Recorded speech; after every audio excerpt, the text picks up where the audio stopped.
Erase the skyscrapers from your mind. We are traveling back to the raw, untold reality of New York in the 18th century. This wasn't a city of lights, but a battleground of loyalty and betrayal. From a bustling colonial port to the apocalyptic ashes of the Great Fire of 1776. Today, using advanced AI, we bring this tragic yet glorious saga back to life. Witness the moment an empire collapsed, so a new nation could rise. This is New York City around 1717, viewed from Brooklyn Heights across the East River. Notice the low skyline pierced by the tall spire of the First Trinity Church and the unique blend of Dutch stepped gable roofs with English brick architecture. More than just a scenic view, this was the empire's commercial engine. The harbor is teeming with wooden sloops and British warships like the HMS Phoenix, protecting the bustling Great Dock, where merchants traded furs and wheat daily. This panorama represents the city's transformation from a modest outpost into a flourishing colonial capital, laying the maritime foundation for a future global metropolis. This is New York City around the 1740s, viewed from the Hudson River. Dominating the scene on the right is Fort George, with its massive stone walls and a giant British Union Jack asserting royal authority. Notice the tall spire of the First Trinity Church rising on the left. More than just a trading port, this view reveals a fortified city on high alert. The cannons pointing outward and the enclosed King's Chapel demonstrate a colony focused on military defense. This image captures the height of British imperial power, preserving a skyline that would largely vanish in the Great Fire of 1776. This is Federal Hall on Wall Street in 1789, newly transformed by architect Pierre-Charles L'Enfant. Notice the open street-level arcade and the iconic second-floor balcony framed by massive columns, the building's most critical feature. More than just a meeting place, this was the first capital of the United States. Inside, the First Congress drafted the Bill of Rights, while anxious crowds gathered on the cobblestones below. This image represents the birth of the American presidency. It captures the exact stage where George Washington took his oath of office, marking the dawn of a new federal era. This is King's College around 1760, sitting in peaceful isolation on the city's rural outskirts near the Hudson River. Notice the modest three-story Georgian architecture, the octagonal cupola, and the wooden picket fence separating the campus from the open fields. Far from the noisy docks, this was the exclusive academy for the colonial elite. Here, young intellectuals, including a future founding father named Alexander Hamilton, debated philosophy and law before the Revolution began. This image represents the intellectual awakening of New York. It captures a moment of tranquility before the building was converted into a military hospital during the war. This is the original Trinity Church, standing at the corner of Broadway and Wall Street before 1776. Notice the imposing Gothic architecture and the 175-foot spire, the city's tallest structure serving as a vital beacon for incoming ships. More than just a place of worship, this was the stronghold of the Anglican elite. Royal officials and wealthy merchants gathered here daily, cementing the link between the crown and colonial power. This image represents a lost era. It captures the landmark just before it was destroyed in the Great Fire of 1776, symbolizing the violent end of British rule in New York. This is Bowling Green in 1770, centered around the gilded equestrian statue of King George III. Notice the Roman-style imperial armor and the protective iron fence topped with crown finials, remnants of which still stand in New York today. More than a monument, this was a public altar for colonial loyalty, erected to celebrate the repeal of the Stamp Act. Citizens gathered here to honor their distant king, admiring his golden likeness under the sun. This image captures a fragile moment of unity. In 1776, revolutionaries would topple this golden king, melting his lead body into 42,000 musket balls to fire back at his own army. This is Bowling Green on the night of July 9, 1776, erupting in revolutionary chaos. Notice the Continental soldiers and citizens straining against thick ropes to pull down the gilded equestrian statue of King George III. More than mere vandalism, this was a strategic act of defiance. Following the first reading of the Declaration of Independence, the crowd dismantled the heavy lead monument to be melted down into 42,000 musket balls for the war effort. This image represents the violent end of British rule.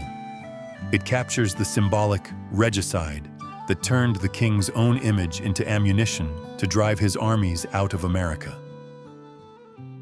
This is New York on the terrifying night of September 21, 1776. Notice the apocalyptic scene where massive flames devour the city, with the spire of Trinity Church turning into a torch against the dark sky. More than a disaster, this was the collapse of a sanctuary. Amidst the chaos of British soldiers and fleeing civilians, nearly 500 homes were reduced to ash, creating a burnt district that would scar the city for years. This image represents the inferno of war. It visualizes the total destruction of the old colonial order, leaving behind only ruins for the British occupation. This is the Livingston Sugar House on Liberty Street during the British occupation, standing grimly beside the Middle Dutch Church. Notice the tall, fortress-like stone walls and the small iron-barred windows that define its terrifying transformation. No longer a refinery for sweets, this building operated as a dungeon of despair for American POWs. Hundreds of starving soldiers were crammed inside, fighting for fresh air at these very windows while disease rampaged through the dark floors. This image represents the silent cost of independence. It stands as a memorial to the thousands who perished in captivity, far outnumbering those killed in battle. This is the HMS Jersey, anchored in the murky waters of Wallabout Bay around 1780.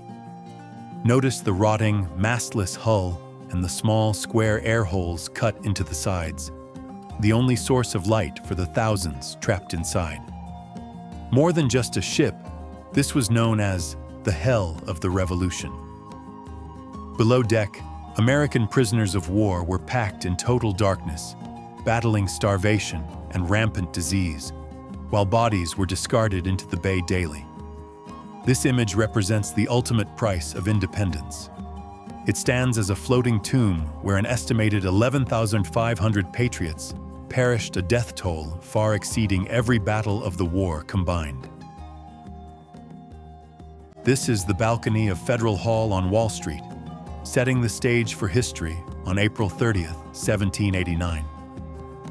Notice the imposing Doric columns framing George Washington, who stands solemnly before a sea of citizens filling the cobblestones below. More than a government building, this was the nation's first capitol in action. By taking his oath in the open air rather than behind closed doors, Washington established a vital precedent of public transparency. This image represents the birth of a republic. It captures the moment New York transformed from a war-torn ruin into the political heart of a new nation. This is the Government House in 1790, rising majestically on the exact site where the British Fort George once stood. Notice the grand Georgian architecture with its four-columned portico, contrasting with the cows grazing peacefully on the cobblestones out front. Intended as the permanent palace for President Washington, this building embodied New York's ambition to be the eternal capital. However, politics shifted, and the capital moved to Philadelphia before Washington could ever move in. This image represents a vision of what might have been. Built on the ruins of tyranny, it stands as a monument to the city's fleeting moment as the center of the American political universe. This is the Tontine Coffee House at Wall and Water Streets in 1797, bustling with the energy of a rising financial empire. Notice the red brick facade, the crowded balcony of merchants under the American flag, and the chaotic street filled with cargo barrels and diverse laborers. Far from just a cafe, this was the unofficial headquarters of the early New York Stock Exchange. Here, brokers traded securities, captains registered cargoes, and news from Europe first reached American ears. This image represents the birth of Wall Street. It captures the moment commerce superseded politics, turning New York into the financial engine of the new nation. This is Broad Street in 1797, offering a rare street-level view of early American life. Dominating the background is the majestic Federal Hall, while the street itself is lined with charming Dutch-style brick houses featuring iconic stepped gables. This scene captures a city in transition. The modern neoclassical government building stands in stark contrast to the lingering medieval Dutch architecture, symbolizing the shift from a colonial outpost to a confident American republic. This image represents the everyday reality of the capital era. It shows the cobblestones where ordinary citizens walked, framed by the very buildings that birthed the nation's government. We have journeyed from a humble colonial port through the fires of war to the birth of a new republic. While those original cobblestones now lie buried beneath modern skyscrapers, the resilient spirit of the 1700s remains the very DNA of the city today. But the story doesn't end here. The industrial age and the roaring 19th century are waiting to be uncovered. If you want to see AI bring the next chapter of New York's history to life, hit that like button and subscribe right now. Drop a comment saying New York 1800s to let us know. And thank you for joining us on this journey through time.